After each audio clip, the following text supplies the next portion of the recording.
Hey everybody, welcome. Andrew Ainsworth Golf Academy, a warm welcome to you. Thanks for tuning in to watch the video today. As always, I'm going to say the same thing. If you're new to the channel, welcome to you. If you like the content, do me a great favor and hit that subscribe button. And if you like the video, maybe you could give it one of those thumbs up. It just helps. Thank you very much.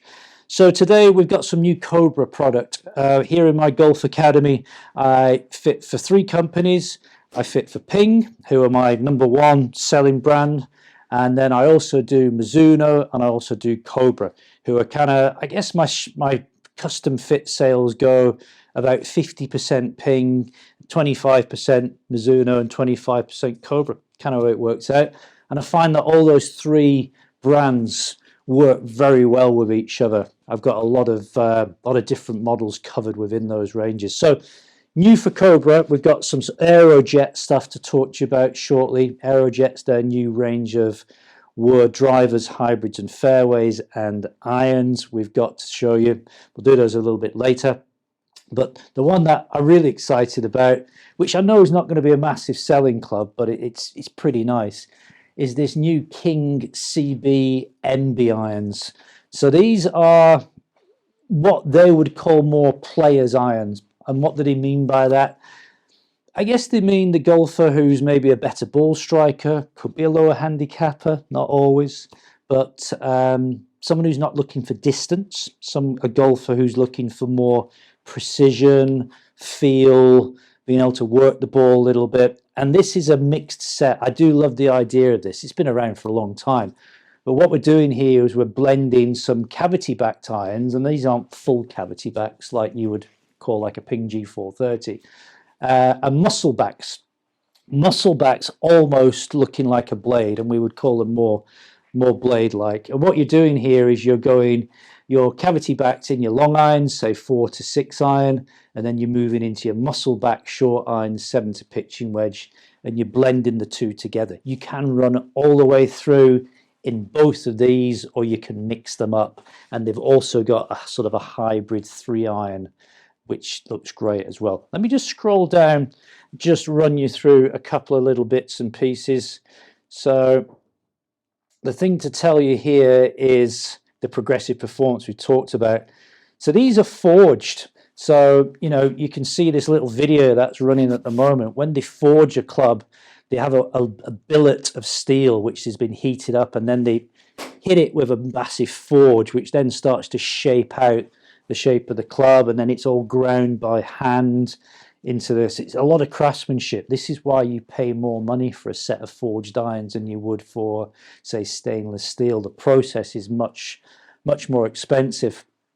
So this is a 1025 forged carbon steel irons, which provide really good feel and feedback with every strike. Just want to take you down into the specs. There's all sorts of stuff here, and as I always say, if you want to get all the detail, just go onto the Cobra website.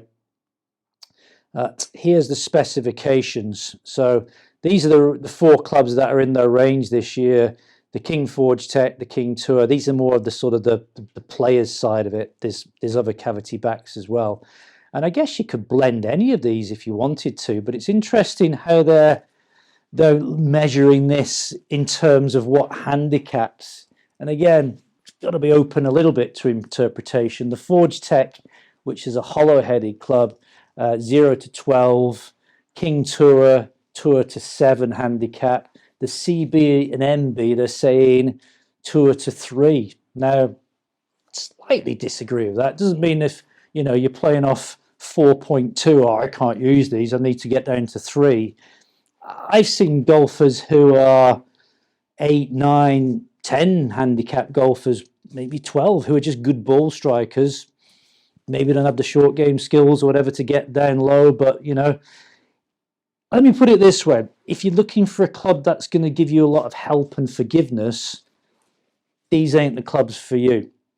There's this whole anti-argument against that, saying that if you buy a set of blades, muscle backs, they're going to make you a better ball striker.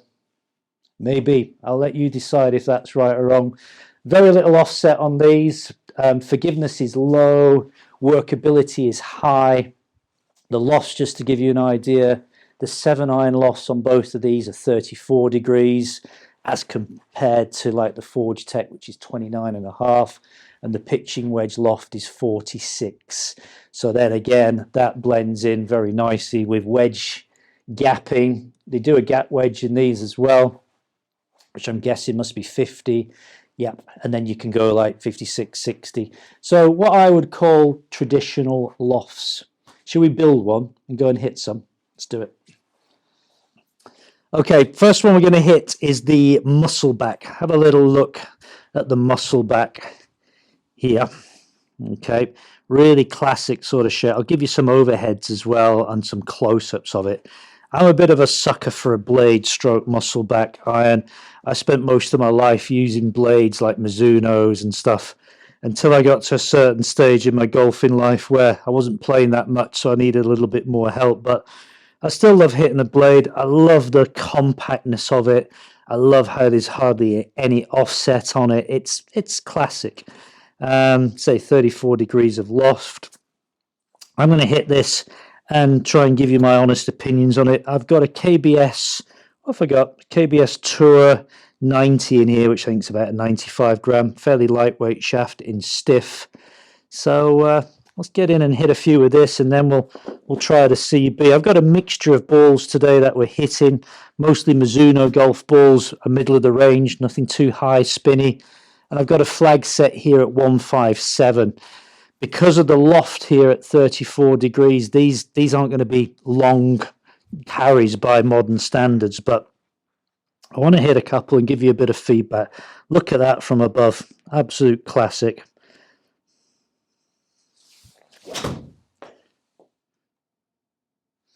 Unlike the first shot, which was far from classic. Got a good bounce, though. Really good bounce. I think you'd call that a member's bounce, don't we? Could make 4 from there quite easily. Let's go again. That's a better strike. Still just pulled it a little bit, but I think it kicks in from that left-hand side. It's a friendly green. Lovely. Let's have a quick early look. Both those were poor strikes. Bit toey. And first one a little bit heavy, but let's just dive in. Club speed around about my normal sort of pace, 87 miles an hour, 106 ball speed, giving me a carry there of 146, spinning at 5.8, launching at about 18 degrees. Remember, I'm a low ball launcher, so you would normally expect 7-iron to launch more at 21, 22. Let's see if I can just get hold of one for you. Oh, that was better. That was about as good as I'll hit it. I'll tell you about the feel of this in a minute, which is interesting. So there's an 87 miles club speed, better strike, so the spin's gone up to 7,000, and this would be my sort of peak carry with these at about 152, maybe 155 if I really busted one.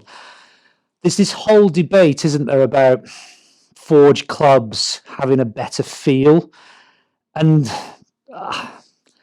they do. I think the honest truth is they do. You know, there is a softer feel with the Forge clubs if you're hitting the ball well. If you're hitting it thin or out the toe or heel, then it's not going to feel that great. But when you do hit a Forge club bang out the middle like that one was, it does feel quite nice. It feels like the ball's staying on the club face for a long time. Whereas some of the more stainless steel cavity backed irons will feel a bit harsh off the club face. So yeah, it did feel good. I'm going to go one more.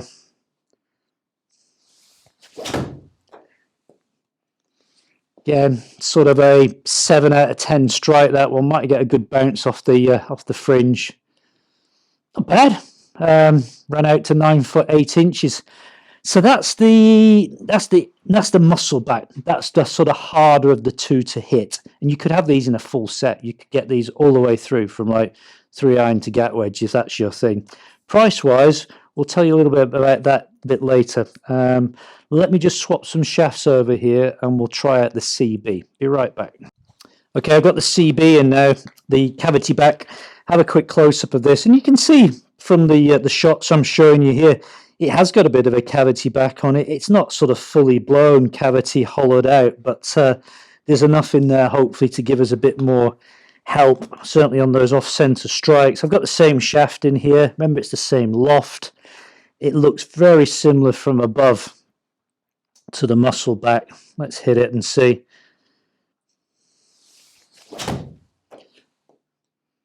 Hold it. Need that bounce off the left. Don't think I'm going to get it.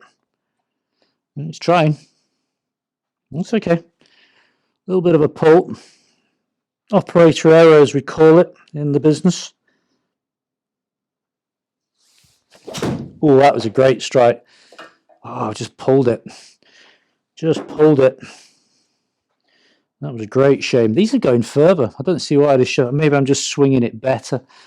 Pulled it. 160 carries. Carries gone up as you pull it. Let's try this swing thought.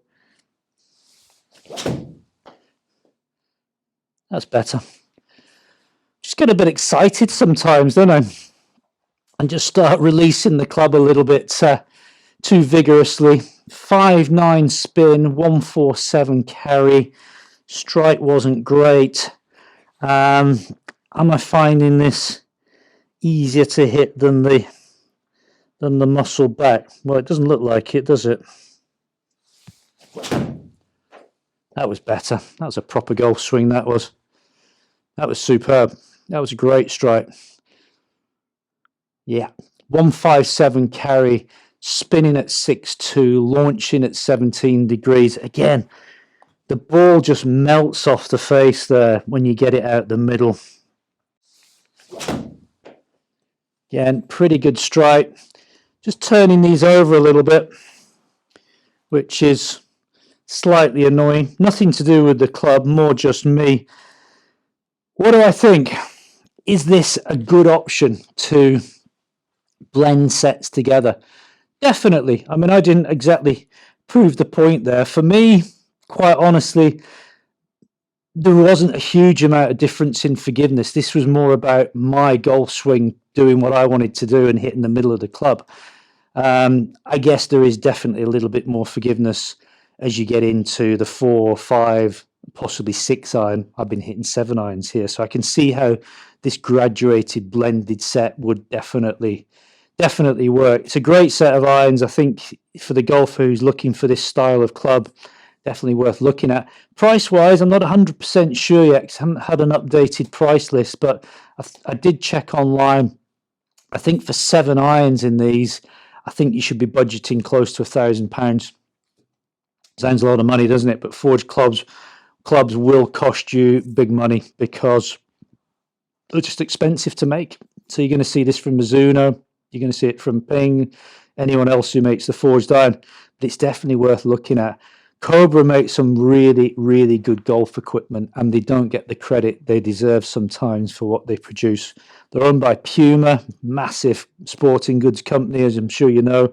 So they do have some great money behind them, research and development. They make some good golf clubs. Definitely worth a look at if you're not familiar with the brand. Thanks for watching the video today. I'll be back soon. All the best. Bye for now.